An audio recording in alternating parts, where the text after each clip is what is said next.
আমরা 2024-25 যে সেশনে যে টেট পরীক্ষা হচ্ছিল, আমরা টেট পরীক্ষা কোয়ালিফাই করছি প্রায় 2000 টেট 1 এবং টেট 2 মিলায় আন্ডার গ্রাজুয়েট এবং গ্রাজুয়েট সেকশনে আমরা প্রায় 2000 পাস করছি। পাস করার পর কি দেখা যেতেছে যে আমাদের রেজাল্ট পাবলিশ হয়ে গেছে, আমাদের ভেরিফিকেশন কমপ্লিট হয়ে গেছে, কিন্তু আমাদের সার্টিফিকেট ওরা প্রদান করতেছে না। মানে দপ্তর TRBT, teachers recruitment board of Tripura দপ্তর আমাদের সার্টিফিকেট তারা এখনও প্রকাশ করতেছে। তো আমরা সার্টিফিকেট কী কারণে প্রকাশ করতেছে না আর আমাদের অতি সত্তর কেন নিয়োগ করতেছে না, এটা জানার জন্য আমরা টিআরবিটি অফিসে কিছুদিন আগে গেছি। তারা আমাদের সেরকমভাবে আশ্বস্ত করতে পারছে না। আর আজকে আমরা আবার আইছি এই জিনিসটা জানার জন্য আমাদের কী কারণে সার্টিফিকেট প্রদান করে আমাদের কী কারণে নিয়োগের প্রসেস চালু করা হয়েছে।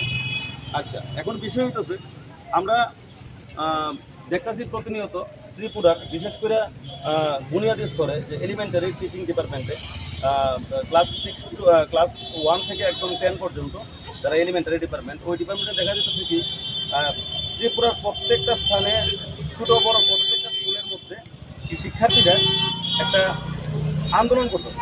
শিক্ষার্থী না, শুধুমাত্র গার্জেন তারাও আন্দোলন করতেছে যে শিক্ষক কী কারণে নিয়োগ করা হইতেছে না, স্কুলের মধ্যে টিচার কম।